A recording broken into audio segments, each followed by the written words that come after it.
Good day to all. The City of Glendale Economic Development Department would like to welcome all of you that will be listening to this webinar today or in the future through the recording. I want to thank you very much for attending this Business Growth Blueprint series. It will supply the small business community with the essential business toolkit that will help especially the businesses in the city of Glendale, elevate their position and level the playing field. So this information really is what Fortune 100 and 500 companies have mastered. So would love the small business community in the city of Glendale to master the same fundamentals. Because to us, every big business started as a small business. So small business have to think big. We have to play with the big leagues, even though we are startups and we have just already started our journey. So today, this is the fourth webinar in the series. It's entitled Cash Flow Management with a Twist. We'll be talking about the 7 essential C's of cash flow management. My name is Eddie Sumar. I'm an author, consultant, motivational speaker, and I'm the chief advisor consultant for Synergist. So without further ado, it's good to start with the material because what's important is not me, is you, the small business that want to really not only survive, but to thrive in any economic and geopolitical landscape. Cash flow is key for the success of any business enterprise, whether large or small. If a business stops getting its cash flow on a timely basis, that business will suffer insolvency and ultimately bankruptcy. So, how can we survive and thrive? We need to understand the cash flow management approach. Cash flow essentials, the 7 C's of cash flow management, it starts first with compliance. That's the first C. The second C is contribution. That means the sources of funding. The third C is consumption, the uses of funds. The fourth C is conservation. That means when you use those funds, make sure that you are efficient and effective. And then what else do you do with the money that you have accumulated? After spending efficiently and effectively, you build a cushion that will become your shock absorbers in the journey of your economic life. Once you have a cushion, what do you do? As a business, we don't have to wait until we have money to help the community. We take resources from the community, withdraw resources when people buy our products and services. We need to show compassion. We need to show community. And ultimately, we are living in an environment of constant change. Every day something happens, not only locally, but on the global arena. We need to understand that the butterfly effect tells us the flapping of the wings, let's say in Manila, Philippines, will create tsunami in Los Angeles, so to speak. So in essence, we are no longer isolated businesses, whether small or large, who are going to be affected by that butterfly effect. We are going to be affected by any tremor in the economic landscape. So we need to watch the news. We need to understand that change happens and it happens daily. So now we set the stage for the 7 C's. Now we are going to go C by C, but before we do that, here is a questionnaire on the screen. Many times, if you are a startup, have you thought of these questions? Some startups could be just in the service industry. Some might be opening manufacturing facility or start manufacturing a few things in their kitchen or in their garage, and then they become a big business. Some want to be wholesalers, retailers, etc. So the first thing we need to understand is what type of business are you? Because your cash flow is going to depend on that. Margins are going to be regulated. Like if you are a manufacturer, you can get bigger margins. But as you go to wholesaler to retailer, the margins are going to shrink. If margins are going to shrink, your cash flow is going to be less because you are paying more cost. Therefore, your gross margin or net profit will be less. So by understanding the type of business, you know what type of margin you are going to be getting. Again, what is your business model? What business are you in? How do you generate revenue and target profit? If cash flow is the name of the game, that means it's not just having a product or service. How do I convert that product into a stream of revenue? So, do you have a model? Some people have maybe a subscription model. Some people say, I sell, but then I'm going to have high price, like the Rolls Royces versus the Kias and so forth, or the Volkswagens. What's your model? Are you going to be high priced or low priced or middle priced? How does your cash come in? If you go to a fast food joint, most of the cash is cash or credit card. So there is no lag. You get your burger, you pay for it before even you get it. You pay for the order, and then they deliver the order. So they are generating cash, getting the cash before even they give you the product or the service. But what if you are in the business of credit, giving credit?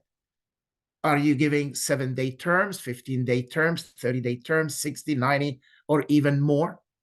I've given terms up to 5 years when it comes to medium-term financing. So how can you survive as a business? You mitigate that. You sell those papers, you sell the drafts. A bank will cash you out and they will hold the paper because they're in the business of long-term financing. Do you know the fundamentals of your business model? You'll be surprised how many times we ask a small business or even a large business, have you thought of your model? Sometimes they haven't. Because your business model is going to help you get the cash flow on a timely basis.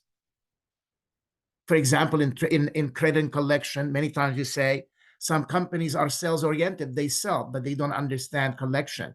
So they are liberal in sales, liberal in credit, but they're extremely ignorant in the collection strategy. Therefore, they're not getting their cash flow on time. So what we do, we balance a liberal sales policy and credit policy with a strict, stringent collection policy. Sometimes there will be a stringent credit, but a liberal collection, because once you do your credit due diligence at the front end, you know these customers have been vetted and they're going to be of high quality. They'll pay you according to your terms. So really, you don't tighten the credit approach. And the collection, tighten credit, you don't have to tighten collection. So in reality, you can decide on liberal credit, liberal collection, liberal credit, tight collection, liberal collection, tight credit, etc. So it's really a continuum. You choose what you want. Are you burning cash before getting paid? Do you know your cash burn rate, what it is? Can you reduce your burn rate of cash? Do you know what is needed to double your sales? Many times you hear a small business say, great, I can double my sales and I can be in a better shape. Not necessarily true. Sometimes people double and triple their sales to end up in negative territory. Because when we double our sales efforts, we need more capital at the front end to generate that service or to build the product and so forth. Now, if the customer doesn't pay us, we might be in trouble. So really, doubling a sale is not as easy as it sounds. Do you have cash reserves? How many months can they carry you? Do you have a plan to increase your cash reserves? You'll be surprised. When I do financial literacy for families and individuals, I tell them they need to have cash reserves. And here is the head turner for 39 months. Many years ago, when I came to the United States, everybody was saying, have cash reserves for 3 months, 6 months, that's enough. Not necessarily true. In 2008, I had realized that 3 to 6 months is not enough. We upped it to 12 months, 14 months, 15 months. Then in 2018, I had a friend who got unemployed with even a master's degree. It took him 39 to 40 months to find a job. So really, based on that, I will say the longer the period, the better off you are, because you might not be able to leave a job today and find a job tomorrow. So really, 3 to 6 months for individual is too little. Most probably you will not have 39 months. but I would recommend at least 15 to 18 months of reserves. What about companies? I challenge companies. Many times you hear companies should have 6 months. No, you have to have at least 1 year to 2 years of reserves to keep you in business. But again, not everybody can do that. But because I write material in financial freedom, I always recommend the more the merrier. So start now, start small. Pennies add up. So in essence, if we start putting pennies here and there, we are going to actually reach the promised land. So even with businesses, when you start, every deal that you make, take some money out and put it in reserves. That's why in the income statement we have a section called net profit. But net profit alone is not cash. But when you go to the balance sheet, there is a section where it says return earnings. That means those profits that you made and the cash that you have, make sure that you reserve part of the earning in that section for future expansion, for contingencies, etc., etc. So that's even in the balance sheet, there is the concept of saving for a rainy day. So that's what's the purpose of this presentation. If you want to be rich in cash, have you looked at all the blinders? Have you really understood every concept?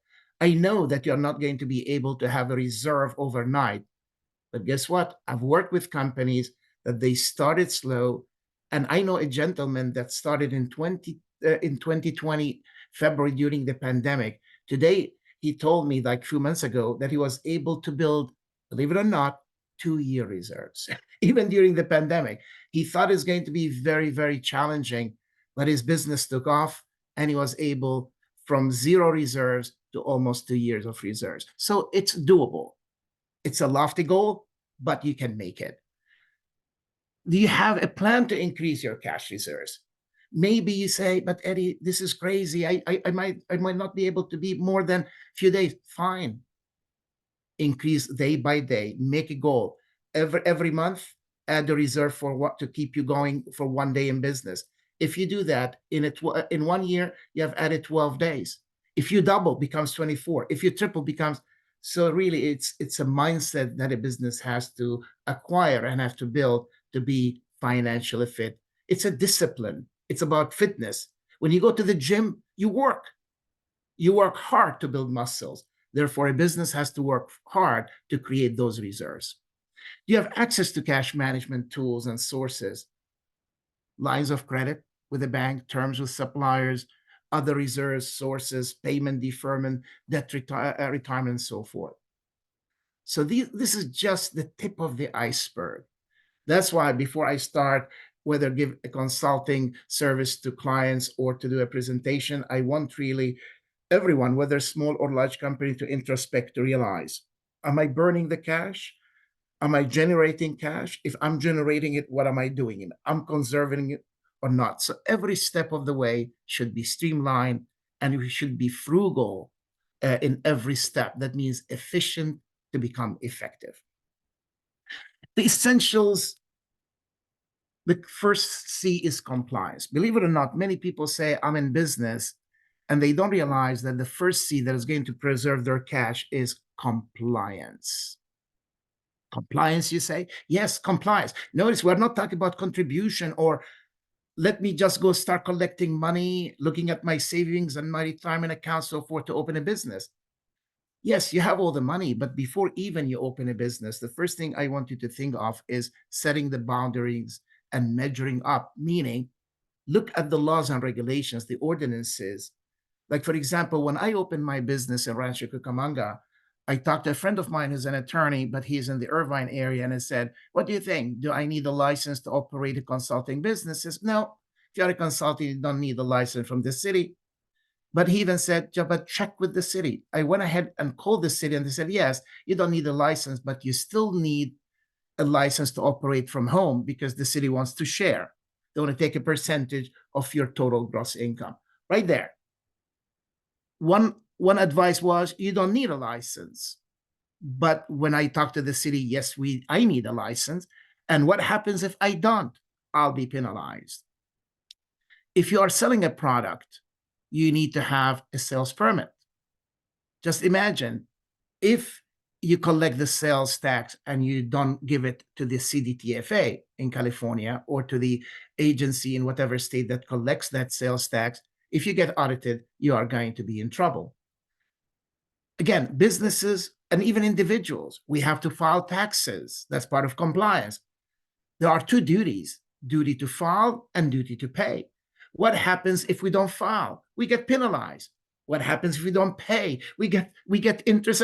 So in essence, if a company does not file on time, the sales tax, the income tax, and whatever taxes are needed to be filed on time, that business will be subject to penalties, to fines, to interest charges.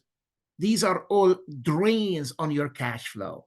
Imagine a penalty is a fee that you have to pay.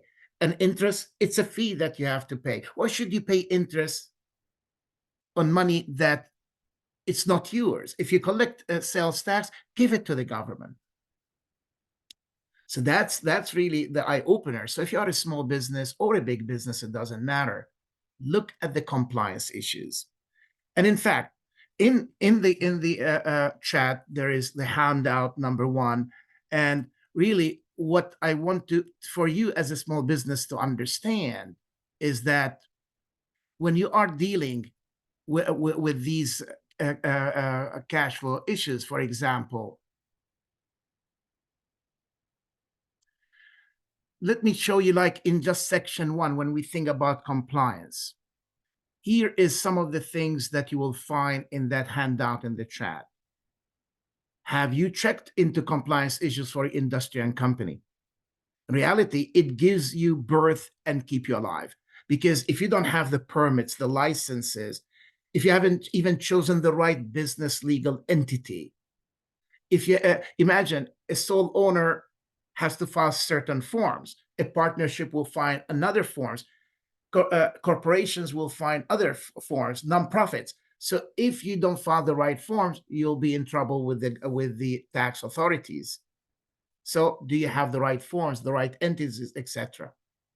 If you're a startup, do you have a business plan? If you're an existing company, do you have a strategic plan that keeps you on track?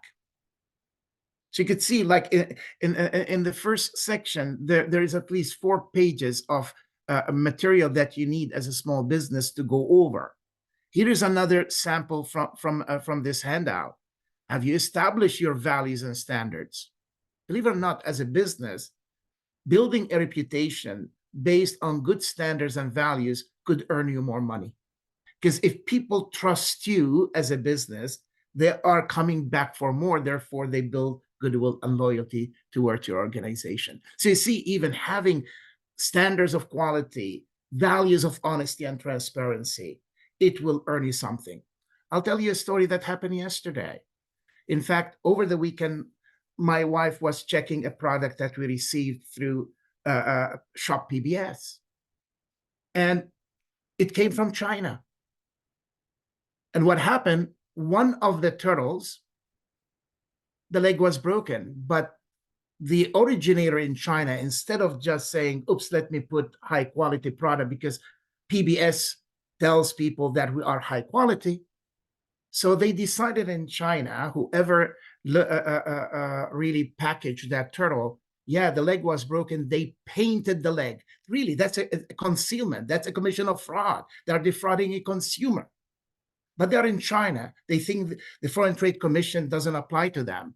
They are defrauding a customer. So when my wife opened it, she saw that. She called Shop PBS, but sad to say, all the calling center end up outside the United States. So first we got a Chinese calling center. They could not help. We ended up in a Filipino calling center. They didn't care. They gave my wife the runaround. Finally, I got on the phone and I started telling them, guys, what are your standards?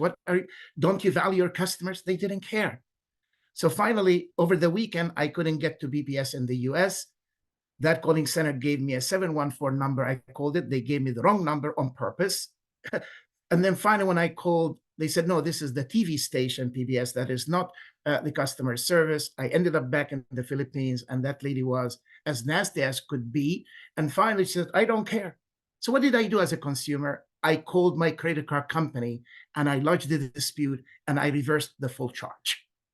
Because when I told them yesterday, I said, do you want me just, are you going to fix it, or you want me to go call my credit card company and reverse the charge? I said, children, I don't care. Go and call them and reverse it. Wow. Look what happened.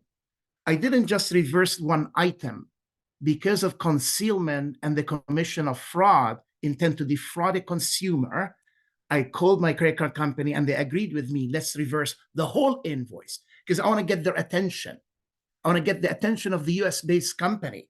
Don't just throw your customer service standards to calling centers outside the United States.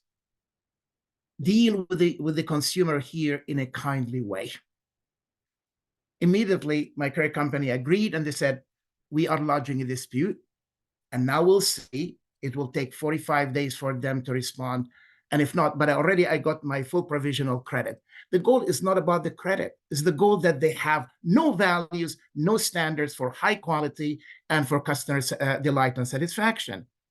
They resorted to deceit and concealment of a defect, which means now, will I buy again from Shop PBS? No, I will not. You see, all the future sales, we bought a lot from them. Will I buy again? No, until somebody from the US company will call me and I will discuss the issue if I decide to continue buying from them or not. So you see how cash flow will be affected. One unhappy customer would tell many. So everybody who listens to this recording will listen to that, which is really sad how a calling center destroyed the reputation at this moment. I hope that the US company will call me and we can fix that issue because I love PBS, you see, but on purpose, I took the direct approach right now to reverse the charge to get their attention. Imagine if you are a small business. A big business can afford it, but a small business cannot afford. And the snowballing effect is going to affect your cash flow. So you see the drift that I'm going through. Many times I don't understand even complying with laws and regulation with customer wishes and demands for high quality and good customer service could affect your cash flow. Here is another area also in that handout that you'll have. Do you have a clear mission? Because why? It focuses you on what, why, who, when, and where. Do you have a vision? It focuses you on your why. So in essence, then there is a section about your income statement to look at key financial statements, item by item. So really, don't underestimate the power of this handout in the chat. Really, as a courtesy for the City of Glendale Economic Department, as a gift for you, I was able to make all these attachments available to you. So feel free, use it, because I believe that it will be amazing foundational stone in your business success, not only today, but throughout your business journey. And many of the principles in those handouts could also help you in your personal journey to have to be financially free. So see, that was just the first C, the C of compliance. I can go on talking for days. That handout in the chat could actually, you as a company, you can revisit that handout daily, weekly, monthly, every 6 months, every year through your strategic updates, because you'll make sure compliance issue changes, laws and regulations change. What is permissible today might not be permissible tomorrow. Look at the tax code. Tax codes expire. You have provisions that will expire next year in 2025. What happens after that? You have to be abreast of all the laws and regulations. Now you say, I'm compliant, understand. Now what's the next C if I'm business? Contribution. That means, what are the sources of your funds? Very simple. Where do you get your money to start a business? And how are you getting your money to continue your business, to grow your business? Now, again, in the chat, you're going to find another handout. And this is the handout for section 2. Now, most small business startup will start with personal wealth. I know some people that they decided to open a business. They retired from a company. They used their retirement money, their own savings to open a business. Sometimes that's not enough. They tap into friends and family. Some will go into crowdfunding, fundraising. Some will use grants or invoke investors, whether equity, angel investor. Sometimes they knock at the doors of banks and credit unions and finance companies so they can get a loan, lines of credit. Sometimes people will take a product on consignment so they can sell it on behalf of others, and they build their net profit, the reserves, in order to be able to have their own a manufacturing facility. You start with consignments, and little by little, you start getting your own stock and so forth. Or guess what? A source of funding is your own customers, because many times some customers will make a deposit. They will say, okay, I'll buy that item. Like people, when they buy homes, they go see the model home and they put a deposit. They haven't even gotten the home, but they made a deposit. So that's a source of funding. So many times when customers put a deposit to buy a product or a service, that is a source of funding. But also for a company, once you are in business, there are going to be three sources of funding. We find that in the cash flow statement: cash flow from operations, from investing activities, and from financing activities. So very important, you have to understand, as a company, as a startup, or as an existing company, do you know the sources of your funding? So what you need to do, create a list all of your cash contributors, who contributes to your source and streams of revenue. And then examine every operation. Look at your income statement, balance sheet, cash flow statement. Look, for example, if I look at the income statement, the first thing I'm going to look at the sales revenue, the top line. For example, if you are an accountant, you're going to realize that gross sales minus discounts, returns on allowances equal net sales. My question to you: why should you give discounts? Why should you allow for extra discounts and returns? You give discounts to generate sales. You should have done that already before. Your gross sales always should be your net sales. That means if you want to give a discount, don't do it after the fact. Many times people buy a product from you, and then after the fact, oh, to pay you, can you give me a discount? No. If they agreed on a price, they should pay that price. But sad to say, in the global village, people will buy something from you, then they will start after sale negotiation. And now you already released the product or giving them the service. Now you need to get paid. Now they're in control. And people will give them some discount so I can get the cash flow. Sometimes, due to lack of quality controls at your end, you ship a product and then the product is defective. The product is not the right product. Then they have to return it. Look at that, what happens? They have to ship it back to you. You have to take care of reworks, or maybe to make that product obsolete and so forth. So why should you have returns? Quality control is going to help you, and we'll talk more about it later. Allowances. Sometimes it is not a defect, but the customer decides, I bought it, but it's not the right shade. They say, fine, I'll give you an extra discount just to be able, I'll allow this and so forth. To me, my goal is my gross sales should always equal my net sales. Deductions. Sometimes there is bad habits in big giant companies. They buy from the small guys and then they decide they're going to take a certain percentage.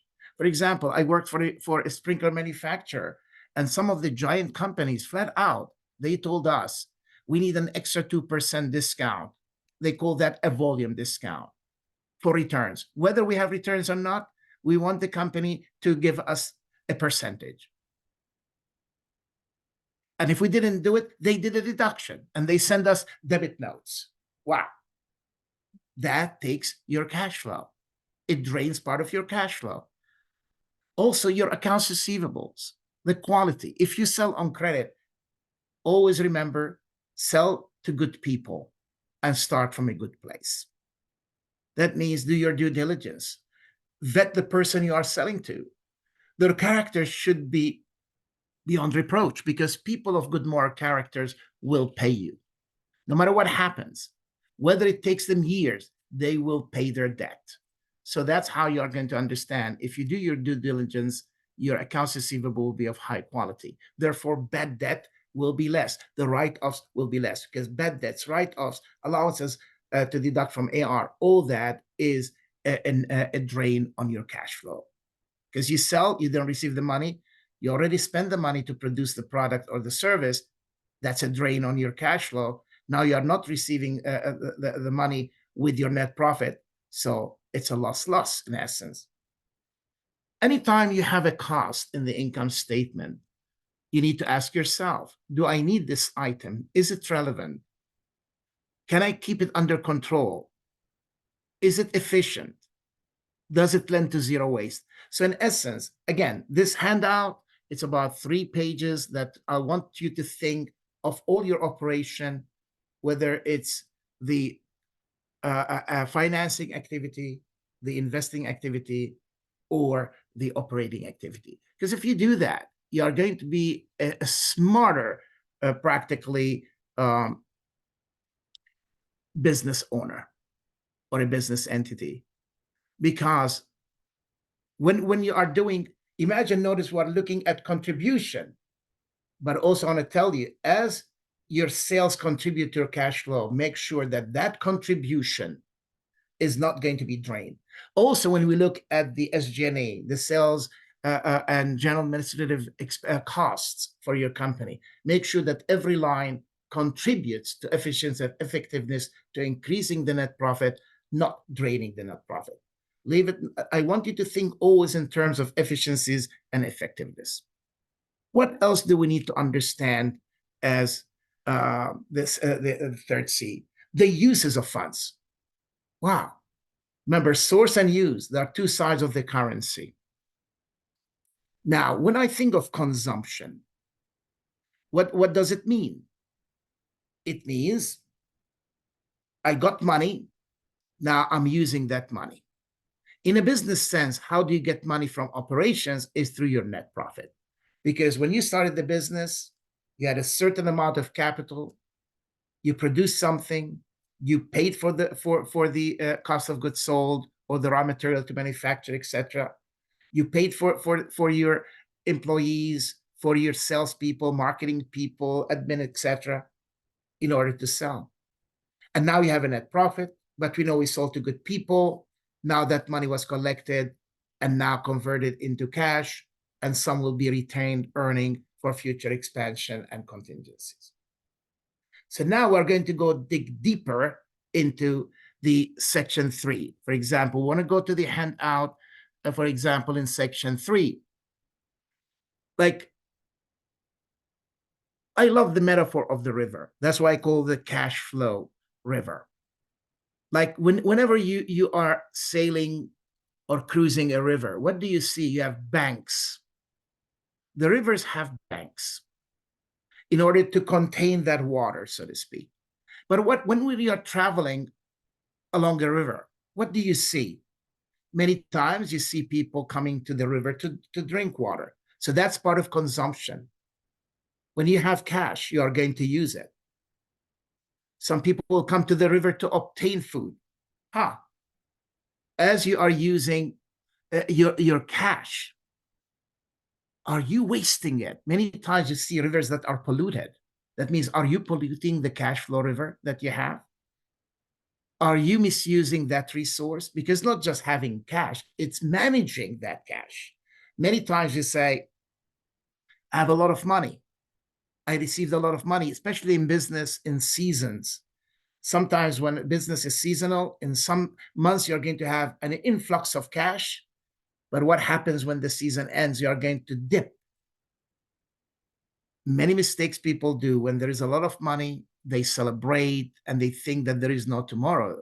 Even though that they know their business is seasonal, there is some euphoria, some psychological element where when a company gets an infusion of cash in the high season, they think, wow, they need to stop. Oh, we are a seasonal company. This is the cycle. I'm getting the cash today. I want to make sure I'm not going to waste it and I need to save it. So again, when you think in terms of consumption, that means efficiently and effectively using your cash. Now, again, you are going to go and look at the sources of that cash through the cash flow statement, operation, investing, and um, financing activities. Then you look at your income statement. How are my sales activities? That's the top line. Do I have the sales force, the marketing people that are able to really generate the goodwill, generate the sales activities, generate the promotional activities through the marketing plan that you have so you can keep on selling? And then I will look at the balance sheet and see, okay, what is the quality of my customers? And also, I will look at my liabilities. Am I able to pay my vendors, to pay the tax authorities, to pay my employees on time, so I continue using my money in an efficient manner? Because every time you pay, are you paying efficiently and effectively? So what can help you in the consumption section? Now, when we think of this section, I always recommend to any company to start putting KPIs, key performance indicators, or OKRs, objective key results. That means, think about it. If you want to be efficient, you need to measure. You can't be efficient without measuring. So your measurements are going to come from a series of your KPIs or OKRs. What are the key performance indicators? Because once you have a metric, now you can measure things against that metric. You have to have a rubric, so to speak. Then the second thing you have to understand when you think of consumption, everything you do, every decision you take, every step you take, hiring a new person, even firing a person, getting a new vendor, getting a new customer, training a salesperson, training the staff, all that, always remember, is it going to make me more efficient and effective? Everything that you do has to be efficient, has to be effective. Efficient means to do things right. Effective means to do the right thing right. If you hit target, that's the right thing. You are effective. If you do it right with less input for maximum output, then you are efficient. Every cost, every expense, every activity has to be justified. You have to keep asking yourself, like, for example, you are a small business, all of a sudden you get an influx of huge orders. The first question is, do I need more staff? Maybe you need to hold off at this moment, because sometimes if the influx is temporary, getting a new staff is going to be demoralizing. Why? You get a new staff, everybody's happy, the flood has gone, now you don't have more business, you end up laying off that staff. And what happens to people? Oh, this company is not stable, this business is not stable. So anything you do, always ask, is this a needed expense? If it's needed, not thing I desire, I want it. Is it needed? By all means, do it. Can you justify the expense? Is it relevant to your business, to the activities? Will it make you efficient, more effective? Is it purposeful? That means not only needed, but does it have a purpose, which means will it help your vision and mission accomplishment? Is it timely? Because sometimes you say, I want to buy something. Just imagine if you waited just a week, it could go on sale. So if you buy something, and like if I need something in 1 month, why should I buy it today if I know the item is going to go on sale in 10 days? I'll wait the 10 days and I save that money. Is it profitable? Many times companies will spend money on something that will end up in net loss rather than net profit. So again, as a business, you need to think of this like about 3 pages of a questionnaire that you need to introspect, think deeply into your company, who you are, what you do, how can you become efficient and effective. So again, notice all these handouts are intertwined. I want you to think in every handout, from compliance, contribution, to consumption at this moment, in terms of, are you doing the right things? Are you doing things right? Do you have the right people? with the right skills, the right attitude. Many times we used to think of skills. Now I say, do you have the right attitude? Again, imagine if those people in that calling center, when my wife called them last Saturday and they were nice, we will not have taken further action. But because their attitude was bad, their attitude was not really customer service oriented, it wasn't customer centric, it was policy centric. Oh, we can do nothing, we cannot help. Even at one point, my wife said, I feel sorry for this turtle. I can keep it. Just give me a small discount so I can feel good that I got an inferior, broken product and I can keep it. They refused. So you see, it became a cash drainer. So again, think of all the angles that we have discussed. And believe it or not, we are only scratching the surface. We're not even digging deep. These handouts that we are giving you is just to show you that when you are in business, you have to dig deep. Nothing in life comes easy. We are living in an environment of instant gratification. While you are in business, believe it or not, you cannot be in an environment of instant gratification. Because as an owner, believe it or not, all of us work 24/7 sometimes. When you are self-employed, there is no demarcating line between reality, the personal business, and professional business. Everything is in one. Your personal life, your professional life is intertwined when you are self-employed. When you are working in your business, practically you are dissolving into that business. The goal is to create a balance.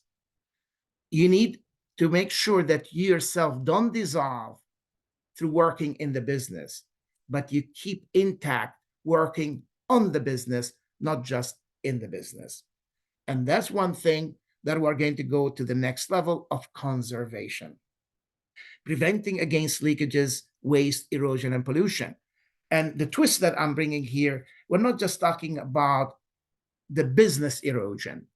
We're talking about the human erosion. In fact, this morning, I just got a handout about burnout checked out. When employees are burned out, they check out of the business. Again, when we are small businesses and you are self-employed, guess what? You are self-employed. You become your own employee. Then have you burned yourself out? Are you checking out? That's why when you think of the C of conservation, so this C of cash flow management is going to help you that when a company does not conserve its most precious asset and resource, its human resource, it will drain. Just imagine how much it costs for a company to hire and fire people. Even you as self-employed, you hired yourself to do business so you can live. And now you burn out, you cannot generate the cash. You have lost your investment. If you cannot stay in business, now what do? That's an eye-opener. So if you are able to conserve yourself, so to speak, prevent against emotional leakages, emotional burnout, then you are going to be in a far better place. So now let's look at the handout for section 4. For example, what you are going to be asking yourself as a small business: what is the status of my cash flow? Is it positive? Is it negative? The next question is, do I have adequate cash flow? The goal is not just having cash flow. Is it adequate? That means, is my cash flow eroding with time? Is my cash flow flooding away, being wasted? Is my cash flow being polluted due to bad accounts receivable? That means selling to persons and companies with bad credit or with no willingness to pay you back according to your terms and conditions. Yes, people bought your product or service, but now they have no intent to pay you back. Is my cash flow being poisoned due to bad decisions? Because everything you do as a business owner is going to affect your cash flow. The next question is my cash flow being replenished on a timely basis? You see, if it's not replenished, then you are in deep trouble. Just imagine if you are a company, you start selling which is the source of your cash flow, you have a booming, let's say, January, February, and March. First quarter was stellar, was amazing. And now April comes, no activity. May comes, no activity. All of a sudden, where is my cash flow coming from? You are booming. Could it be just the novelty wore off? Because like when a restaurant opens in a new neighborhood, everybody floods that restaurant. But guess what happens after a few weeks? Novelty wears off, and now people go back to their old habits. So what is that new restaurant going to do to keep on the momentum, to keep on bringing new patrons and customers? So that's where you start thinking of creative approaches. I love the idea of cold dollars. Kohl's have a system. Every time you go buy something from them, they give you cold dollars. So you know that next time you come and buy, you have $5 or $10. So really, they are creating a financial incentive for you to come back. And if you go back and buy more, now they are guaranteeing their cash flow. So you as a business, well, have you thought of creating that next purchase? Not just I'm new, people came. Yes, I'm new. Now I'm no longer new. How can I keep those customers coming and building loyalty and goodwill towards my company? Is your cash flow being replenished? That means are the sources of my cash flow being preserved? Look at that twist. The sources of my cash flow being preserved. I've heard many times small business said, yeah, fine. If I lose a customer, it's okay. No, it's not okay. Every prospect that was converted to become a customer, that means every contact that became a contract, so to speak, has to be preserved. Because if you lose it, look at the time you need just to get a new prospect to be converted into a customer. So once you have a source, make sure that that source is preserved as long as it's possible. Is your cash flow steady, constant, and of good quality? That's very important. Like imagine, here is something. Somebody pays you with a check. Some people say, oh, goody, somebody came and paid me with a check. Don't be happy yet. A check is not cash. A check has to be deposited in the bank. But also a check could be subject to non-sufficient fund, or someone who gave you the check, a con artist will stop a payment on that check. Guess what? They gave you the check, they got your product or your service, now they're out. Now you go to the bank and you're going to face the music. Oh, sorry, that check is NSF. There is no money to cover. Oh, sorry, that check, they put a stop payment, or worse, the account was closed. I used to work in collection, and I experienced all these situations. Some people said, fine, go to the bank and let them give you a cashier's check. Think again. In 2008 and 9, there was a slew of cashier's checks that were all fake. Wow. Certified checks also could be fake, which means a check is not cash until that check was deposited and the bank acknowledged that that is a good check, and now the money is available in your account with no right for the bank to take it out of that checking account. Then that's cash. What about cash, we say? Is that good? Yes and no. Sometimes you can have legal tender that is fake or not accepted. Many years ago, my wife and I were visiting Chile, and at the airport, I needed to buy a visa for my wife. And lo and behold, I had a $100 bill. I took it from my bank here in the United States, and I gave it to the passport control officer to get a visa stamp in her passport. And the first thing he said when I gave him the $100, I said, sorry, I cannot accept this $100. I said, wow. Oh, this is the AF series. I took another $100. I said, no, I cannot accept it. Then luckily, I took another, said, yeah, that's a good one. I said, why did you reject these? They are legal tender of the United States. I took it from my bank. It says, because it's on a list that all AF series and these series are flagged to be Colombia drug money. What Colombia drug money is doing in the US? you know, and the bank here in the US, again, that's not necessarily drug money, but those series were flagged by the Chilean authorities that anyone handing $100 bill with these series not to accept them just in case. But when I came back to the United States, it was easy. I went back to my bank, they took it, and I was able to redeposit it in my account. See, even cash is not cash until the bank has accepted. Credit cards payments could also be denied and rejected. So you could see, until really, that's why when it comes to cash flow management, if you want to conserve your cash, you need to understand, who am I dealing with? Who is my customer? Do they have good moral character? Are they ethical? That's why start from a good place with a good person. And if you do that, you are stellar. That cash flow is stellar. You see? So, in essence, I can take every mechanism of payment and make sure that that mechanism is not real until the bank says, yes, I accept it, and now it's real. Otherwise, that money will be eroded. You have a checking account. Make sure that scammers don't breach that account. It happens all the time. If anything you have in life, phishing. This morning I was listening to the FDIC. There is a new concept, phishing now, because they're using mobile phone and virtual platform in the phones. So there's phishing, there is vishing, there is a lot of scams. There are a lot of fraudsters, and that could also kill a company. In fact, I have a client a few months ago. He got one of these scams and he paid hundreds of thousands of dollars. Luckily, he had cybersecurity breach insurance, the bank, but it took him several days for the bank to reimburse him. He was lucky. Others might not be as lucky because he had a certain kind of insurance that covered that breach.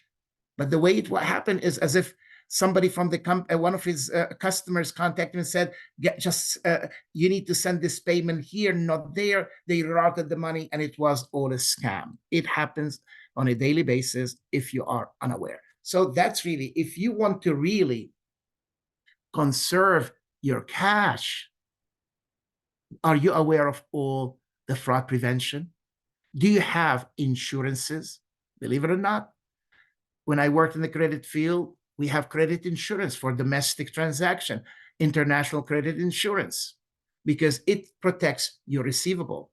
If you have cash in the bank, are you FDIC insured? Because if you are a small business or a person, if you have multiple accounts in the same bank, you're only insured up to $250,000.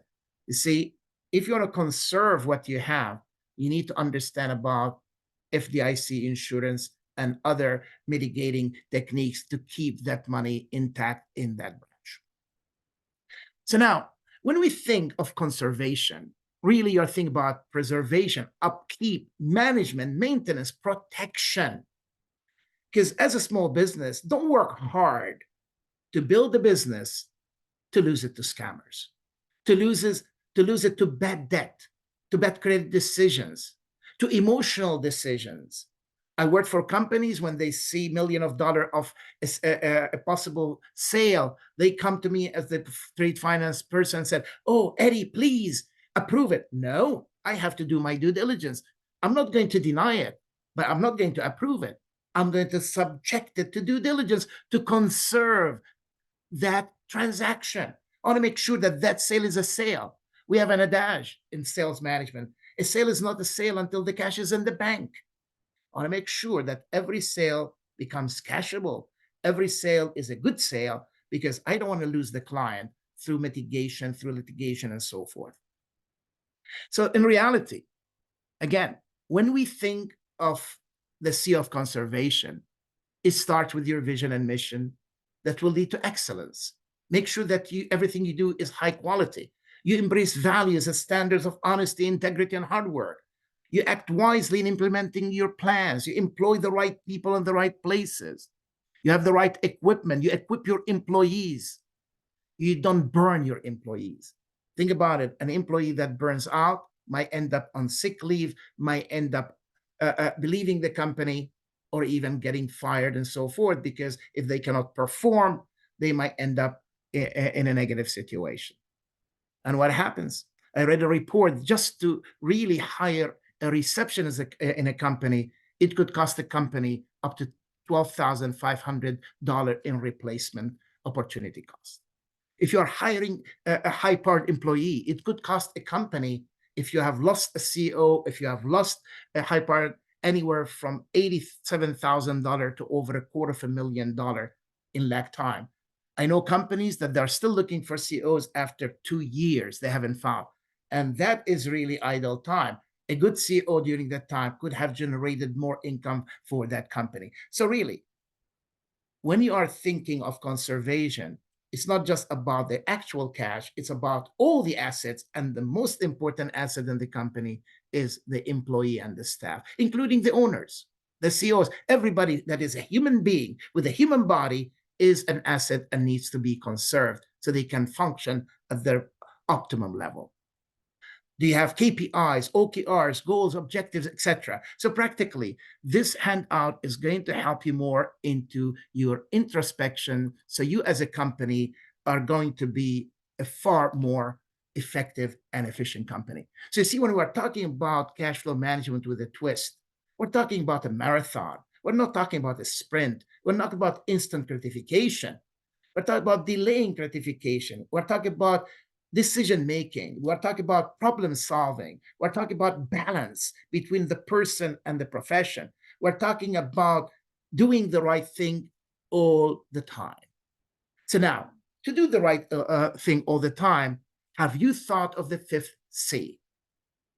Because so far we have compliance, we have contribution, we know the source of our funding, we know now how we are consuming that money. And now, yes, everything we do, we are conserving the money. And if we have done everything right, there is only one conclusion. We're going to lead to the fifth C of cushion. That means that cushion is going to really be your shock absorber when you are going over difficult terrains. When there are economic bumps, imagine a car. If you don't have shock absorbers versus a car with high shock absorbers, you're going to go over these bumps, the ups and downs in that road easily and smoothly. You're going to have the lake of tranquility, of financial stability and security. So again, we're having another handout for you. So in this handout for section 5, we are going to be looking at how do you build a cushion? How much of a cushion does a company need?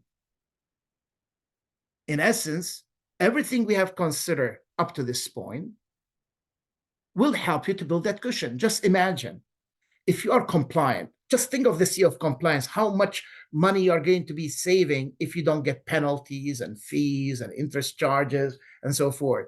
File on time, pay your taxes on time, have the right customers. All of a sudden, all this money that you have saved, no defects, no returns, no allowances.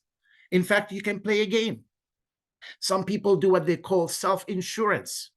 Every year they say, let's take 2% of our net profit and create bad debt reserve. It doesn't mean that you had bad debt, but it becomes a form of a cushion. And in a number of years, you'll be surprised that 2% became hundreds of thousands, in some instances, millions of dollars. Then it becomes a source of your profit. So that cushion is going to give you a peace of mind. So now, how does a company build a cushion? Again, having good reputation, a good image. Imagine if you are a company with good credit reputation and now you decided to approach some vendors and those vendors said, you know what, I know that you're a good payer. You can get the product from me and pay me in 30 or 60 days. Fantastic. Imagine that's free money. You're working with someone else's money. When you hire an employee, that the employee sometimes gave you, some employees get paid monthly, practically the first 30 days. You didn't pay the employee until the end of the month, but sometimes now you pay them weekly, bi-weekly, etc. So really that employee, even when it's paid weekly, gave you that week as free money. You didn't have to go to a bank, get money to pay the employee on day one.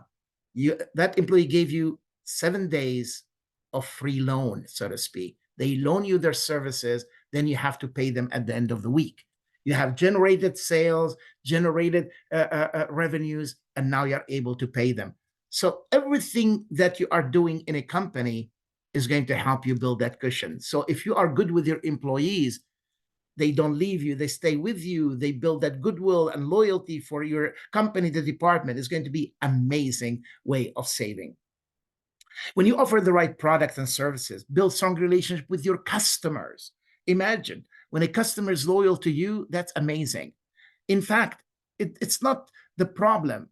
Imagine if PBS calls me and said, we are sorry, we apologize, fine, because 95% of dissatisfied customer will stay with the company if the company acted swiftly and quickly to resolve the issue. It's not the conflict, it's how the company resolves the conflict. So the same thing, when a customer approaches you and they are conflicted with your product or service, solve it quickly, amicably, with excellence, and now you win them for life.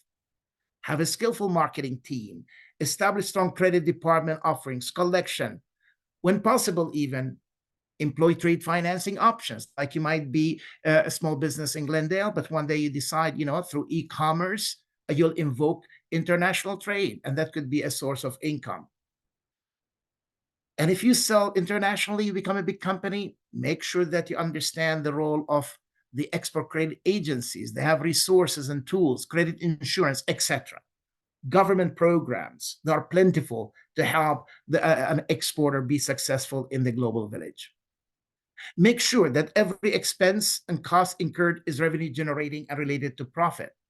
So you see, again, when we talk about cushion, we have to revisit the previous C's on purpose. You have to create redundancies and repetition, because the Ebbinghaus forgetting curve says what you hear now in 1 hour, 50% is gone. By the end of 2 days, 90% is gone. By the end of a few weeks, you don't remember. So the same thing in a business sense. Are you forgetting the fundamentals? Are you forgetting what you need to do? So the way I designed these 7 essential C's, they all bond together, they flow together, because I don't want you to think, oh, it's not really a detachment. The 5th C is detached from 4, 3, 2, or 1. They're all interconnected. If you fail in one, you fail in all. You cannot have a cushion if you're not compliant. You cannot have a cushion if you don't have contribution. You cannot have a cushion if you don't consume wisely or conserve. You see, this is a chain of goodness. If one link is missing, the chain is broken. So that's really a very powerful thing to understand. So again, you have a beautiful 4 pages in here that you can go through. As I said, I'm not going to really go into everything, but I want to touch one thing. How much of a cushion does a company need? The question depends on the company and its financial requirements. But as a general rule, it would be nice to have 6 months cushion. The ideal is to have 2 years cushion. And the COVID-19 pandemic has shown that companies with reserves were able to handle the economic and financial shocks. And that was very powerful, because I was working with a friend of mine who is a CEO of a bank. And even I wrote the 7 C's during that time. He approached me in 2021 when he says, Eddie, a lot of small companies are not getting the PPP, the payroll protection program, practically, because they didn't have Schedule C's, they didn't have financial statements and so forth. So imagine, those companies went out of business because they didn't have reserves and they couldn't qualify because they didn't have their financial books in order. So that's why I decided to create the 7 C's to help the small business weather any shocks in any economic landscape. Because if we do always, I call that the Joseph principles, 7 years of plenty for 7 years of famine. It will be a mistake to start saving when things are down. You save when things are plentiful and up. When we don't need something, it's time to save it. When you need it, it's too late. You cannot save what you do not have. So that's why every small business, I believe, should start saving now if they haven't already started long time ago. I call that the Pharaoh's principle. If you have ever been to Egypt, the larger the pyramid, the longer the life of that pharaoh, because they started building the pyramid for the pharaoh's journey of the afterlife the moment the pharaoh was born, not the moment the pharaoh became a pharaoh. So that means once they decided this baby is going to be a pharaoh, start building that pyramid for their journey of the afterlife. So as a business owner, start building a cushion the first day you start a business, or even before you start, you have some money to invest. Make sure that part of that money is a cushion. Don't use it all. So these are some of the fundamentals that I like to convey to all of you. What else can you do as a small business? What is the 6C? Imagine now you are compliant, you have brisk business, lots of contribution, great in consumption, great in conservation, you have a wonderful cushion. What do you do? Most companies will say, that's great. No, that's not great yet. The pandemic taught us one thing, that this new generation is saying, I want to work for a company that gives back to the community. I want to work Generation Z, Generation I, the iPhone generation, or the Alpha generation. Now they said, you know what? I want to be good to the environment. I want to be good to the community. I want to help others. I want to work for a company that has a cause and that is authentic. Yes, some companies said, yeah, we are just helping a cause. They are just checking a box on a checklist. No, this generation understands the difference between fakeness and real authenticity and generosity. So that's why I believe the 6C should be compassion with community. When a company takes resources from the environment, it's time to strengthen the environment from which it has taken its resources, to help the citizen of that environment, to help the business ecosystem. So it's really about giving back, to invest in our community. Today, we are a small village, a global village. So we need to remember this amazing quote. Individually, we are one drop. Together, we are an ocean. So that's really what we need to understand.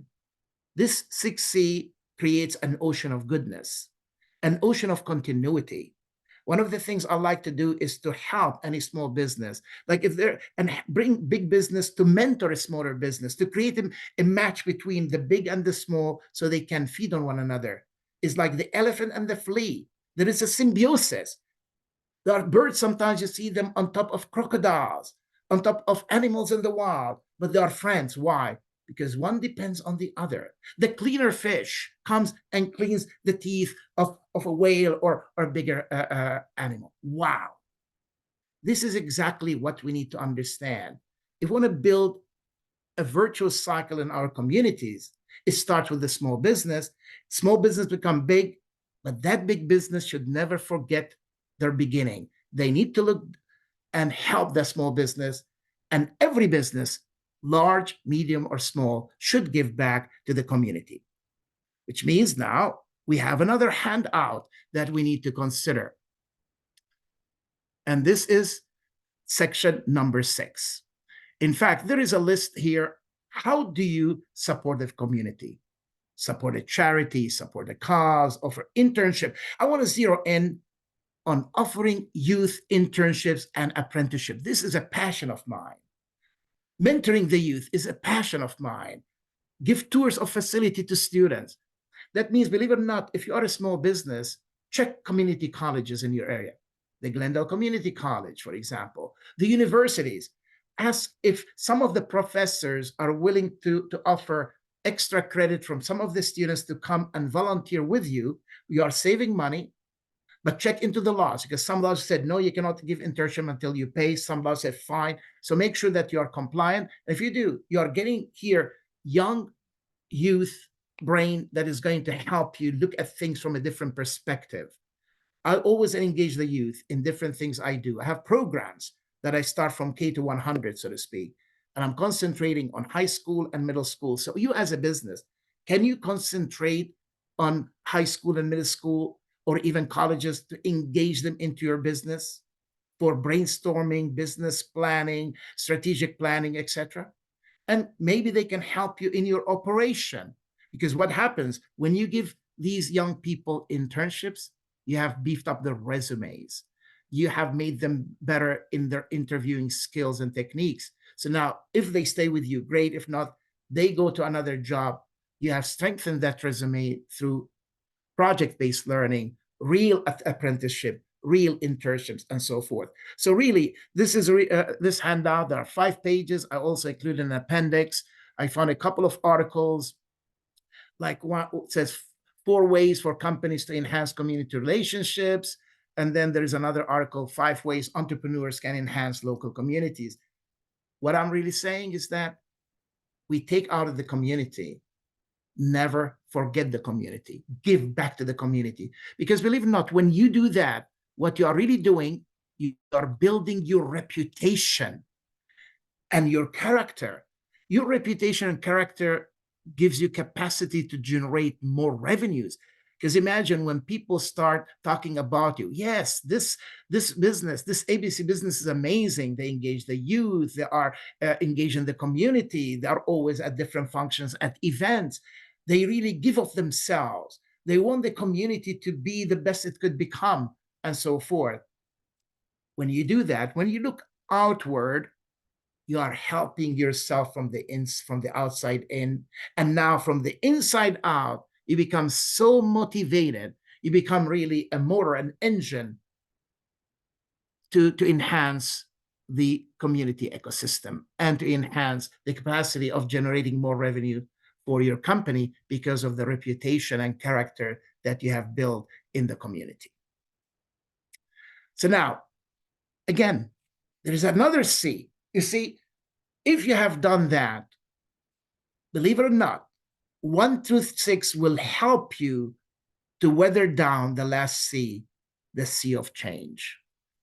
If you are compliant, if you have good money, you consumed right, you conserved right, you create a cushion, and now you are known in the community, you are known, the local authorities, the county, the state, the bankers in your networking. One thing I really recommend, anytime you go to networking and there's bankers, introduce yourself to these bankers, get to be known by them, get to be known by the different authorities that have grants and so forth.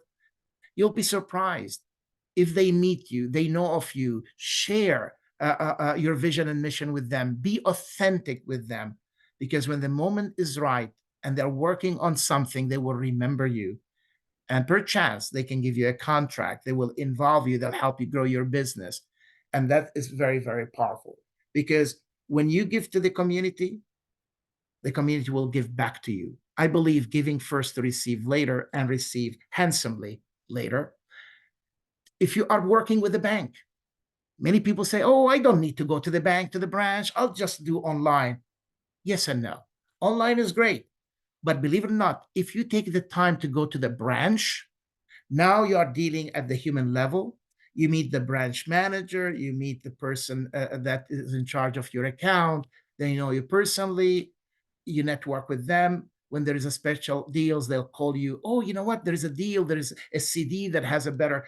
Oh, we have a grant. Even during the pandemic, the PPP, the banks that known their customer, they got faster PPP approval. Wow. In fact, I went from my PPP to a community bank. I knew the people there, and I got 2 PPPs, all approved very quickly, because I knew the people in the bank. They knew me. They knew what I stand for, what I'm doing. I had my books in order, everything. It facilitated. So really, when you go out into the community and create business relations and personal relationships with everyone in the community, with all the stakeholders, not only your reputation has been enhanced, but your personal relationship with that banker, with that community business, with that community organizer, etc., becomes stronger. Because believe it or not, people do business with people. If they know you, you facilitate the process. So now, if you do all of that, now when the shocks come, like during the pandemic, when the economic condition changes, you are going to fall back on the cushion that you build, on the personal relationship, on the business relationship that you have built over the years, and those people will come to help you. In fact, during the pandemic, my business halted because I'm in the personal business. I called my county. In fact, I called Jenny Delamore. I said, Jenny, help me out. She was with the county of San Bernardino. And all of a sudden, this one of the directors in economic development, Jenny, they helped me get connected with some contractors that the county already approved. And I became a subcontractor to them. And it kept me going during the pandemic. It's really fascinating stuff. By knowing people at the level of the county, it helped me to stay in business. And that's the power of economic development and workforce development. When you reach those county offices, city offices, they have resources. Don't be ashamed to ask. I built relationship with a lot of people throughout my life. And when time came that I needed help, I wasn't ashamed to go and said, Jenny, I need this. Who do you know? Oh, Sandy Harmston. She was the director. I said, Sandy, I need this. I wasn't ashamed to ask for help. And it kept me going throughout the pandemic and so forth. So that's how I was ever able to weather the change. So to change also, we need to grow and invest in ourselves, in our staff, and even reinvest our businesses. That's exactly what I did. I reinvested my business. In fact, I started my business in 2006. I never thought I'll be working with youth. I was a consultant working with companies, helping companies import, export, to do credit collection, trade finance, etc. I started with 10 disciplines. Today, I have over 82 disciplines that I can help companies with. But then in 2007, I was working with the Centers for International Trade Development, part of the community colleges in the Inland Empire in the area of Riverside. And the director says, Eddie, we got a grant, $50,000 to help youth through the YEP program, Young Entrepreneur Program, to finish high school. Can you do something about it? You are an author. Can you do something? I just took that project on, and lo and behold, I went to a continuation school. I even wrote a book on that school. 545 students participated in my Hidden Dream project. I fell in love with helping the youth. And since then, I created the Atomic Model Passport to Success. Yes, I help businesses, but also I'm helping the youth acquire the skills needed not only to be better, but to fulfill their dreams and aspiration through the Atomic Model Passport to Success. So I was able to pivot. I was able to change with the time quickly. Yes, somebody said, we have a grant here to help the youth. But because I was able to help the youth, now I have contracts with school districts that I do boot camps in the summer, and I do skills training for 9th to 12th graders. And now I'm working to get the same knowledge into middle school, 6th, 7th, and 8th graders. So you see, by changing my mindset, yes, I deal with companies, but I was able to create different products to help different target markets. So again, we have a handout that we want to share with you. And this about 4 pages. Again, what you need to do is to change, you need to have a growth mindset. You cannot have a closed mindset. You have to have a growth mindset. Invest in the right staff and have a career plan. So again, make sure that you have a growth plan, design an employee growth plan, and develop a company growth plan. So remember, a caterpillar doesn't become a butterfly overnight. It has to go through a process of transformation. Every small business, every business has to continue growing, transforming. Transformation is a continuous process. And once you transform, look at other processes that could start from a caterpillar to become, again, a butterfly. Again, the epilogue of the 7 C's. There are no passengers on space ship Earth. We are all crew. That means we all have to work together to preserve the cash flow. Do not underestimate one of the 7 C's. Every link is important in the chain of cash flow. Why? Because cash is king. Drop one link and the chain is broken, the cash will be affected. So that is really the message from today for the 7 C's. So again, I want to thank you immensely for being with us today, and also for all those who will be listening to this webinar. And feel free, if you have questions in the future dealings, feel free to contact the economic development of the city of Glendale, and they will be in touch with me. And I'll be happy even to individually help all of you understand the different issues in these 7 C's, the essential qualities that are needed to keep your cash flow moving forward. So again, Let's Grow Glendale webinar series are very important. We have 6 of them. We have this today is the 4th one. We have done 3 prior to the summit on May the 2nd. We are doing one today, and we'll be doing one on June the 4th and then on June the 18th. So please sign up for these webinars. And if you complete all of the series, and especially for all of you that have attended the summit on May the 2nd, you will be all qualified to be on the list to receive one-on-one consulting with me. And also some of you, if you attend all the 6 webinars and you have attended the May 2nd, you will also qualify for a possible half day or a full day in-person consulting on your premises by me. So I want to thank you immensely. And I want to turn now the microphone to Mariah and to the Economic Development Department of the City of Glendale. Thank you very much. Back to you, Mariah. Hey, thank you guys so much. Please take a survey. I dropped it in the link for the SurveyMonkey so that we can make a better experience for you. Yeah, thank you guys so much for joining, and please make sure you join us on June 4th for the Master Financial Literacy reserved today. Thank you. Thank you very much.